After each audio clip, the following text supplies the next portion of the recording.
Hi, welcome to Eve's house. Today I wanted to talk about the pregnancy itself. So on a previous blog I talked about finding out that Eve had a congenital birth defect, whichever way you want to put it.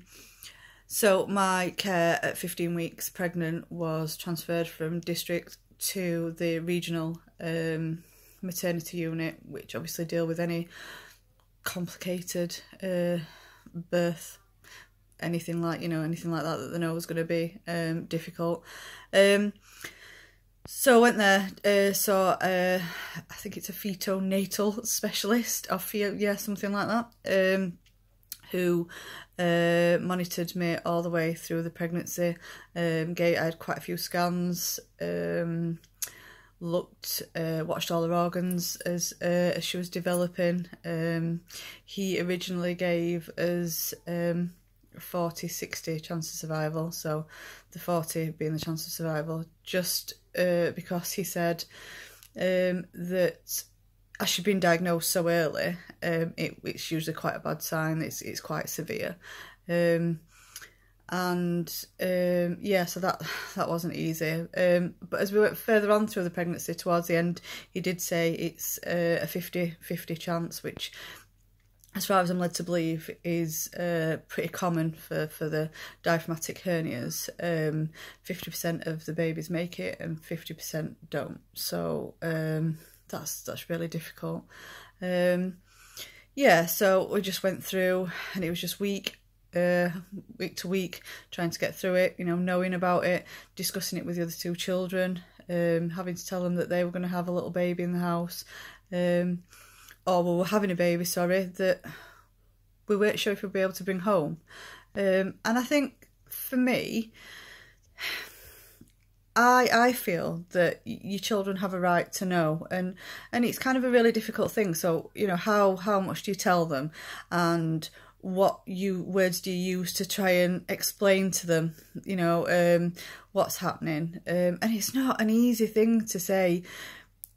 We're really excited and we're having this baby, but this baby might not live. That's really difficult it's difficult for parents, never mind for children to understand. So I just did it the best way, or we did it as husband and wife, the best way that we felt, and I don't think there's any right or wrong. I don't say that people should tell them. I don't say that people shouldn't tell them. I think it was just my personal choice.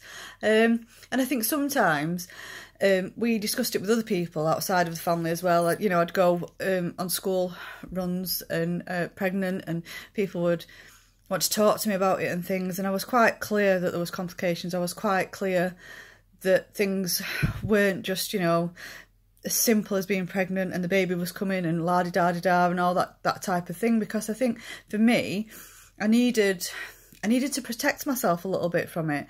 So by explaining to people were a little bit reluctant to speak to me, and that's, that people may think that's quite hard or horrible, but actually it just gave me that time away. It gave me, and what I didn't want to happen was, I didn't want to come back after I'd had the baby and people to ask me all these questions, where's the baby and what's going off and stuff, and I didn't want it. So that was kind of the self-preservation that I gave myself, to try and deal with that. So that was one of the issues. And like I said, it was quite a long process. It was a long pregnancy going along. Hi Beth. Never alone, ever, as a parent.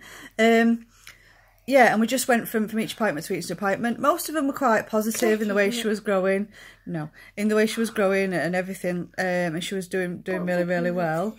And then, obviously, I had a planned delivery, so that all had to be arranged. I was induced at 38 weeks. And there was a plan to have a full team there and everything, which is what happened. But yeah, it wasn't. And also, Eve was born With tracheostomy? She wasn't born with a tracheostomy, but that doesn't matter.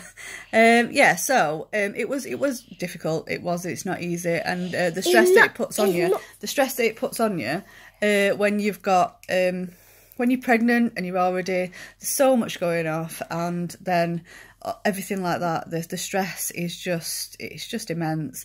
I think for me, I kind of had this bit of a thing that when we got to the end, be quiet please, no, when we got to the end of it, the end of the pregnancy, and there was the last appointment seeing the specialist, and